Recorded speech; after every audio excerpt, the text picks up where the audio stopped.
एक बार एक शिकारी शिकार करने के लिए जंगल में पहुंचा।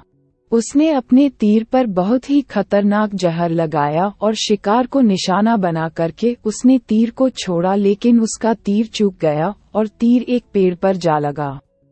वह पेड़ बहुत ही हरा भरा और बहुत सारे तोते उस पेड़ पर रहते थे।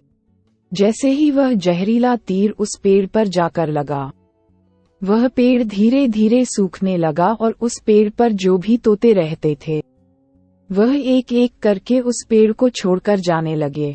उस बड़े से पेड़ की गुफा में एक बहुत ही बूढ़ा तोता रहता था जो बहुत ही धर्मात्मा और अच्छे मन का था। सभी तोते उस पेड़ को छोड़कर जाने लगे थे, लेकिन वह बूढ़ा तोता जाता था, दाना लेकर के आता और उसी गुफा में आकर के बैठ जाता था, परंतु उस पेड़ को छोड़ने को तैयार नहीं था। बूढ़े तोते के साथियों ने कई बार आकर उसे समझाया कि यह पेड़ सूख रहा है और किसी दिन गिर भी जाएगा, चलो किसी और पेड़ पर चलकर रहा जाए, परंतु वह बूढ़ा तोता वहां से जाने को तैयार नहीं हो रहा था।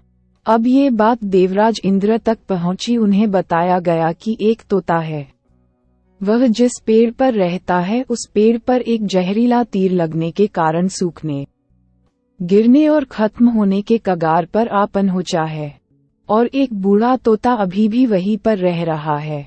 वह दाना लेकर आता है और वहीं पर रहता है, जबकि उस जंगल में बहुत सारे पेड़ हैं, लेकिन वह उसी पेड़ पर रह रहा है। देवराज इंद्र प्रकट हुए और उस बूढ़े तोते से कहने लगे कि आप बहुत धर्मात्मा है, बहुत ही अच्छे मन के हैं, लेकिन आप इस पेड़ को छोड़कर किसी और पेड़ पर चले जाइए, क्योंकि यह पेड़ कुछ ही दिनों में गिर जाएगा। तालाब के पास में बहुत से बड़े बड़े हरे भरे पेड़ हैं, बड़ी बड़ी गुफाएं हैं, उन पेड़ों पर फल भी लगे हुए हैं, उन्हें वहीं पर तोड़कर खा सकते हैं, परंतु यहाँ से आप चले जाए।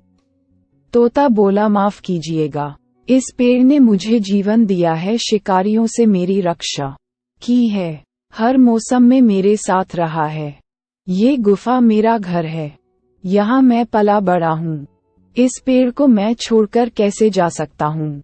इस पर संकट आया है तो क्या मैं इसे छोड़कर चला जाऊँ? मैं ऐसा कभी नहीं कर सकता। देवराज इंद्र तोते के इस बात से बहुत ही प्रसन्न हुए। उन्होंने तोते से कहा, मैं आपके इस बात से बहुत ही खुश हूँ, मांगो जो आपको मांगना हो।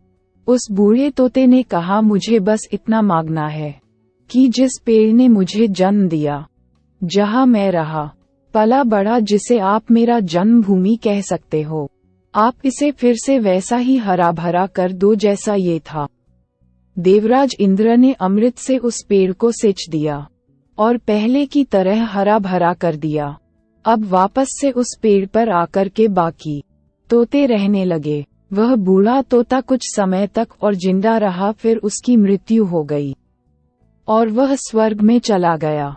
ये कहानी हमें सिखाती ये है कि जब भी किसी इंसान का बुरा दौर आता है तो वह अंदर से टूटा हुआ होता है, उसे किसी के सहारे की जरूरत होती है, किसी की आवश्यकता होती है। अगर आप ऐसे समय में उसे छोड़कर चले जाएंगे, उससे बात नहीं करेंगे, मुंह मोड़ लेंगे, तो आपसे बुरा कोई नहीं है, क्योंकि आप किसी के सुख का साथी बने या ना बने, लेकिन आपको हमेशा किसी के दुख का साथी जरूर बनना चाहिए।